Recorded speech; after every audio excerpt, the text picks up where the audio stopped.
Des histoires ahurissantes qui se propagent à la vitesse de l'éclair et qui évoluent jusqu'à ce qu'on ne distingue plus le mythe de la réalité.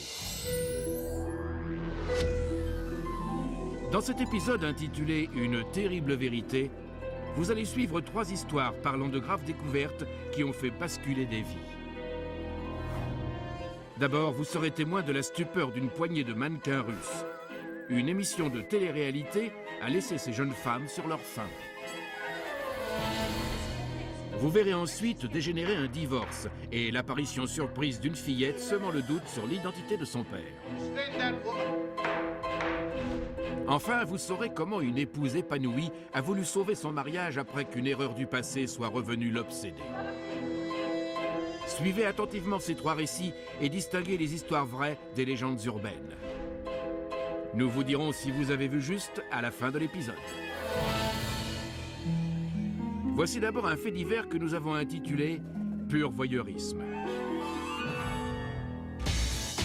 D'aussi loin qu'elle s'en souvienne, Alexandra Michaluk, une jeune candidate russe au mannequinat, a toujours voulu être sous le feu des projecteurs. Je rêvais d'aller à Hollywood.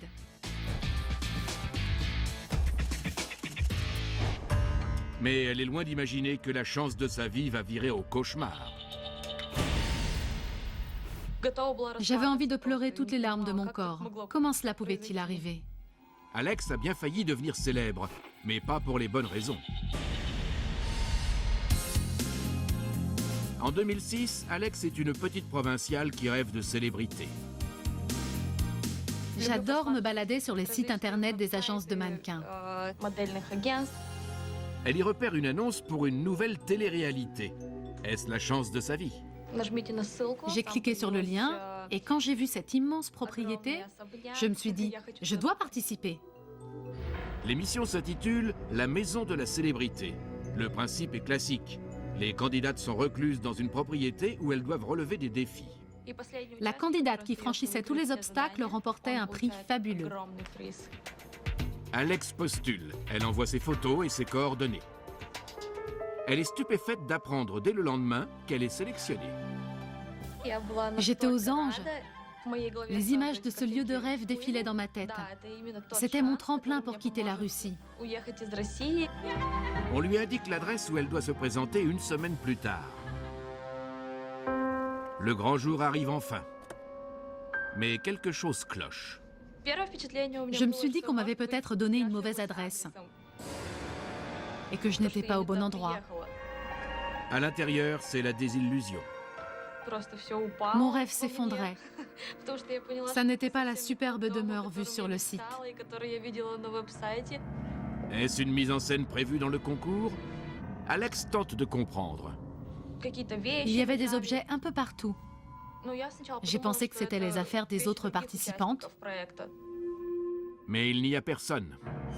Alex a-t-elle fait une terrible erreur? Elle commence à s'inquiéter, mais une autre candidate débarque. Puis plusieurs, les unes après les autres. Le jeu commence. Les jeunes femmes s'installent dans leur quartier. Ça n'était pas une propriété de rêve, mais c'était l'occasion de me faire connaître. Pendant 24 heures, rien ne se passe. On n'avait presque rien à faire. Alex réalise que la vie à la télé n'est pas aussi palpitante qu'elle l'imaginait. Par chance, le 2e jour, les filles découvrent de quoi tromper l'ennui avec un coffret contenant leurs défis quotidiens. C'était des paris stupides. Comme à celle qui tiendrait le plus longtemps sur un pied. Alex gagne l'épreuve, mais à sa grande surprise, il n'y a pas de récompense et aucune des filles n'est éliminée. Personne ne comprend ce qui se passe. J'ai commencé à me dire qu'il n'y avait pas vraiment de concours. En fait, on passait notre temps à relever des espèces de gages ridicules. Mais un problème vital surgit bientôt. Sans éliminatoire, les filles sont toujours aussi nombreuses et les provisions s'épuisent rapidement. L'atmosphère a commencé à être tendue. Le 13e jour, il n'y a plus de nourriture. Les filles sont bloquées au milieu de nulle part, sans magasin ni restaurant. On s'est dit qu'ils nous avaient oubliés. Elle tente de commander à manger, mais il n'y a pas de réseau.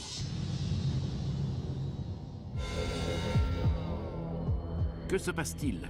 Le tournage a-t-il été annulé? Ou cela fait-il partie intégrante du jeu? Je pense que beaucoup de candidates voulaient quitter le concours. Mais en même temps, tout le monde avait envie de remporter le prix. Mais au bout d'un moment, l'une des concurrentes, Christina Hagi, jette l'éponge.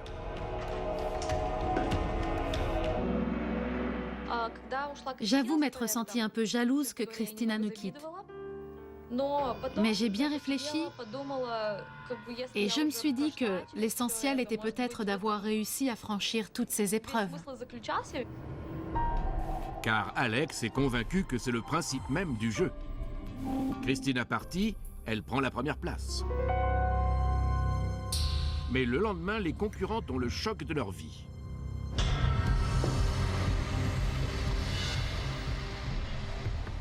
Quand la police est entrée, j'ai eu peur. J'étais abasourdie d'entendre ce qu'ils nous ont raconté. Pour ces jeunes filles en quête de gloire, le couperet tombe. Il n'y a jamais eu d'émission de télé-réalité. Elles ne seraient jamais passées à l'antenne. Je n'arrivais pas à croire qu'une telle chose puisse m'arriver. Mais sans émission, qui les scrutait en direct? Tout avait été organisé par des lycéens. Des petits génies du high-tech avaient raccordé une bâtisse désaffectée et monté cette farce très élaborée. Là, j'ai compris que c'était la fin de ce beau rêve. Mais nul ne sait combien de temps l'arnaque aurait duré si Christina n'avait pas quitté les lieux pour avertir la police. Les médias russes s'en donnent à cœur joie. C'est une expérience terriblement embarrassante pour Alexandra.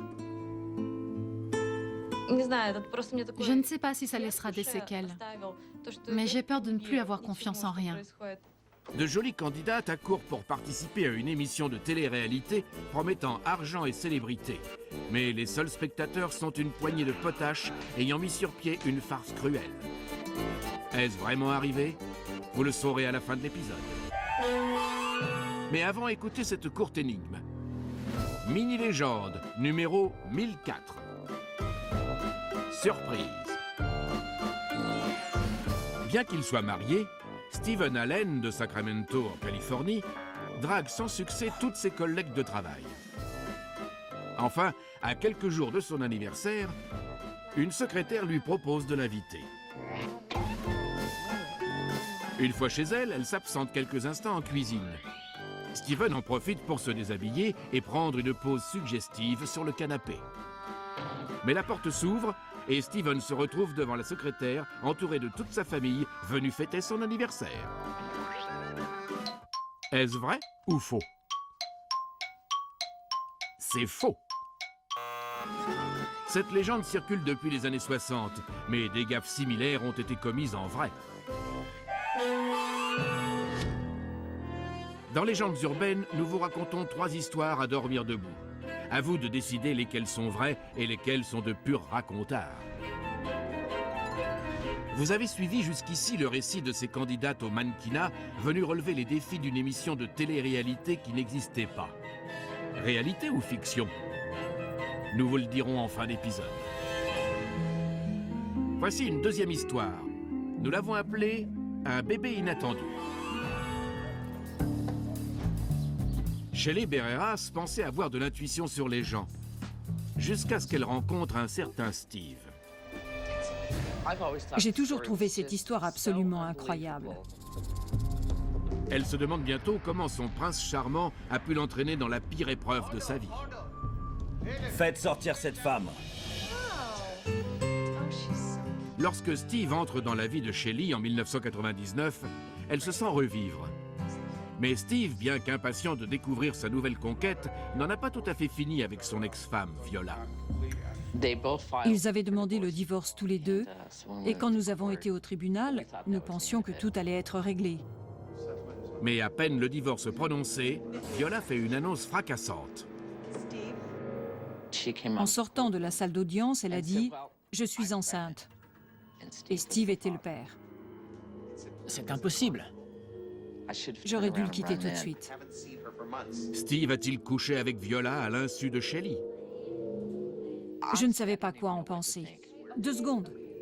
Il nie avoir fait quoi que ce soit avec Viola et jure qu'il ne peut plus procréer. Il m'a dit qu'il avait subi une vasectomie et les tests prouvaient qu'il ne pouvait pas être le père. Shelley choisit de lui accorder le bénéfice du doute. Viola accouche d'une fille et la cour demande un test de paternité pour déterminer si Steve devra payer une pension. On pensait que ce serait négatif. Mais les résultats sont sans appel. Le test ADN est positif. Le test de paternité prouvait que Steve était bien le père. Il a donc reçu l'ordre de verser une pension alimentaire. Nous étions accablés.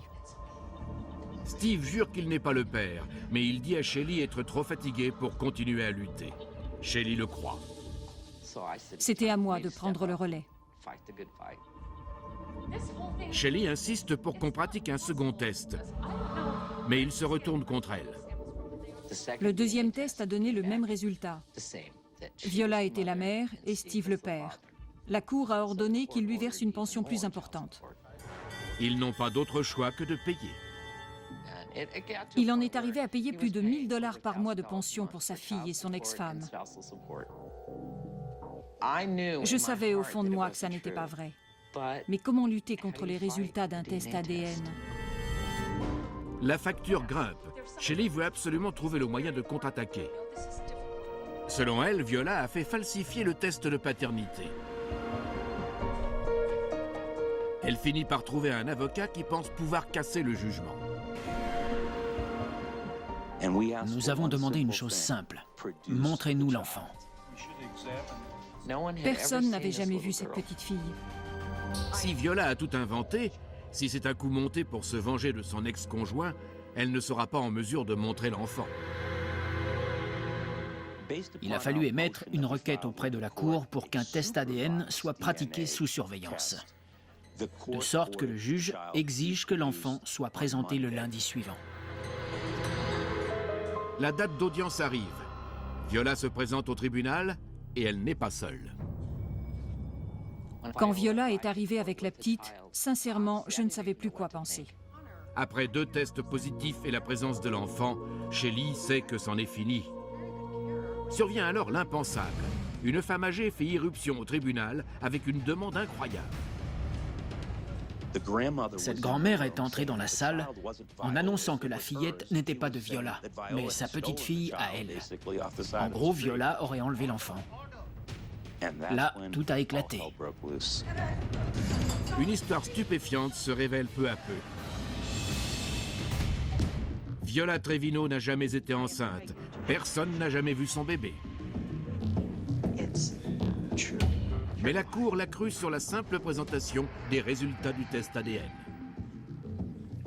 Viola Trevino roulait dans le quartier lorsqu'elle a vu une grand-mère avec une fillette. Elle a proposé d'offrir 50 $, plus des bonbons et un voyage pour rencontrer le Père Noël. Elles l'ont donc suivi. Mais la grand-mère s'aperçoit de quelque chose de louche. Attendez un peu! Je n'ai jamais vu une personne plus fourbe, plus manipulatrice et plus déloyale que Viola Trevino. La théorie de Shelley au sujet de Viola s'est avérée juste. Le test ADN a été truqué. Elle avait comploté avec le laborantin. Il n'y a pas eu de bébé et Viola n'a jamais été enceinte. C'était une pure tromperie. Relaxez. Steve et Shelley ont vécu 5 années traumatisantes, mais la manigance de Viola a été démasquée. J'ai eu l'impression de me retrouver dans un monde imaginaire. C'était dingue. Un homme acculé à verser des dizaines de milliers de dollars de pension alimentaire pour une enfant qu'il n'a jamais vue. Tout cela pour découvrir que son ex-femme l'a escroqué depuis le début. Est-ce vraiment arrivé? Vous devrez attendre la fin de l'épisode pour le savoir. Mais avant, écoutez plutôt cette mini-légende. Mini-légende numéro 4011, cadeau du ciel. Lors de la remise d'un colis à domicile, une factrice new-yorkaise a dû faire un peu plus que son devoir. En attendant que la destinataire ouvre la porte, elle a reçu une livraison express. Un bébé d'1 an est tombé du ciel, en l'occurrence de la fenêtre du premier étage, pour atterrir pile entre ses bras. Si elle n'avait pas été là, personne ne se serait trouvé au bon endroit pour le remettre directement à sa maman. Est-ce vrai ou faux? C'est vrai. Le bébé s'en est tiré indemne et aucune plainte n'a été déposée. Dans Légendes urbaines, nous vous racontons 3 histoires étonnantes. À vous de décider lesquelles sont vraies et lesquelles sont de fiefés mensonges. Vous avez suivi le récit d'adolescents qui ont piégé de jeunes mannequins russes avec une fausse émission de télé-réalité. Et l'histoire d'un enfant imaginaire qui a failli ruiner un couple. Mais lesquels de ces faits divers sont véridiques? Nous vous le dirons à la fin de l'épisode. Place à notre dernier récit. Il s'intitule « Lettre à retardement ». Voici Kip Browning, le journaliste de Nouvelle-Angleterre qui a couvert les péripéties amoureuses d'Aaron et Meg Williams. C'était d'abord de l'incrédulité, puis un mélange de colère et de rage. Tout a commencé par une lettre virulente. Aaron et Meg Williams se marient en 1987, mais à partir de 1995, leur couple bat de l'aile. Sa femme avait probablement mûri, mais il se comportait encore comme un gamin pas très stable. Le 27 janvier 1995, leur problème éclate. C'était une vraie pomme de discorde. Il aimait jouer au poker avec ses copains et il n'était pas question qu'il arrête. Aaron s'amuse avec ses amis, il ignore ce qui est en train de se jouer chez lui. Les enfants étaient malades et Meg s'attendait à ce qu'il vienne l'aider. Mais il n'a pas bougé. Sa partie de poker passe avant sa famille. Elle n'arrivait pas à croire qu'il puisse être aussi égoïste. Et ça n'était pas la première fois que ça arrivait. Aaron est donc resté toute la nuit dehors à boire avec ses amis et il n'est rentré qu'à l'aube. Vous imaginez la scène quand il s'est pointé en titubant? Meg supporte son époux négligent depuis des années. Cette fois, c'en est trop. Ils se sont violemment disputés. Elle a pris ses enfants, sauté dans un train et elle les a emmenés chez sa mère, dans le Massachusetts. Meg peut à peine contenir sa rage et son désespoir. Elle a décidé de libérer sa colère dans une lettre. Elle ne s'est pas posé plus de questions, elle l'a écrite. Mais dans le feu de l'action, Meg se lâche plus qu'elle ne devrait. À peine arrivée, elle a posté sa lettre sans penser revenir dessus. Elle savait que ça allait bouleverser sa vie, mais tant pis. Plus tard dans la nuit, chez sa mère, Meg commence à regretter son geste. Elle n'était pas prête à mettre fin à son mariage. Et elle a réalisé qu'elle avait fait une erreur. Alors elle a voulu faire en sorte que son mari ne reçoive pas ce courrier. Elle a voulu revenir avant que la lettre n'arrive.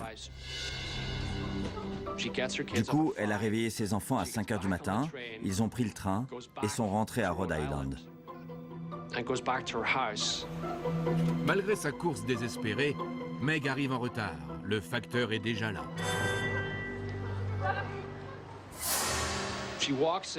Au moment où elle entre, elle voit Aaron ouvrant la lettre, celle qui va mettre fin à leur union. Mais devinez quoi? C'est une autre lettre qu'il ouvre. Elle en est si soulagée qu'elle exulte. Et elle s'excuse auprès de lui, et lui s'excuse en retour pour son comportement. Meg et Aaron décident de tout faire pour sauver leur mariage. Mais pour que cela marche, elle doit s'assurer qu'il ne recevra jamais sa lettre. Les jours suivants, elle guette le facteur, mais la lettre n'arrive toujours pas.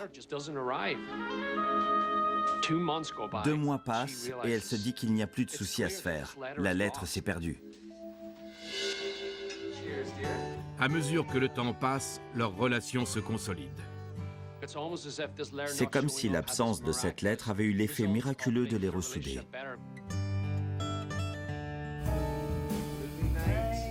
12 années passent et les Williams projettent de finir leur vie ensemble. Mais par un banal après-midi d'octobre, le sort en décide autrement. Aaron regarde le courrier par terre et il voit cette vieille lettre abîmée sur laquelle il reconnaît l'écriture de sa femme et dont le cachet remonte à 1995. L'enveloppe est libellée à leur ancienne adresse et la poste a fait suivre à leur domicile. Aaron ouvre alors la lettre et il n'arrive pas à croire ce qu'il lit dans ce courrier qu'elle a écrit 12 ans plus tôt dans un accès de rage. Convaincue qu'elle n'avait plus rien à perdre, Meg s'était confessée jusqu'au bout. Mais que pouvait-il y avoir de si grave dans cette lettre, au point qu'elle tente tout pour essayer de l'intercepter? En fait, leur fils cadet n'était pas d'Aaron, mais de l'ami d'Aaron avec qui elle avait couché.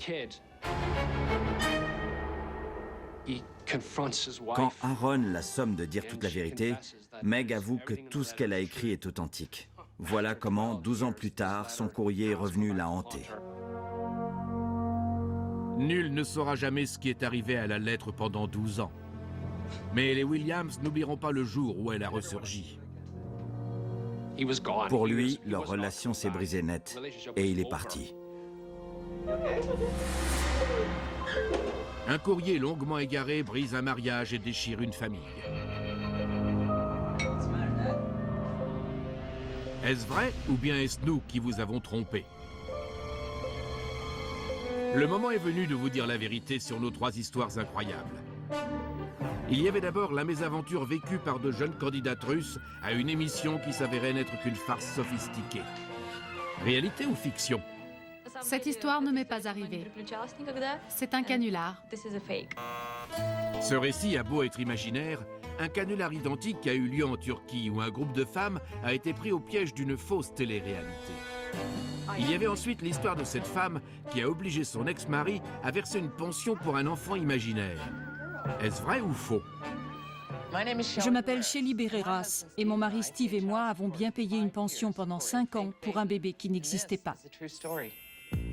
Ils ont obtenu des dommages et intérêts du laboratoire véreux dont les tests truqués ont permis à l'arnaque de perdurer.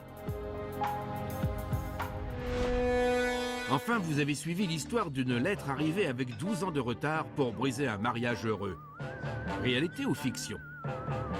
Je suis vraiment journaliste, mais cette histoire est fausse. Les légendes de lettres égarées sont monnaie courante à la télévision et dans les livres. Mais dans la réalité, les courriers se perdent rarement.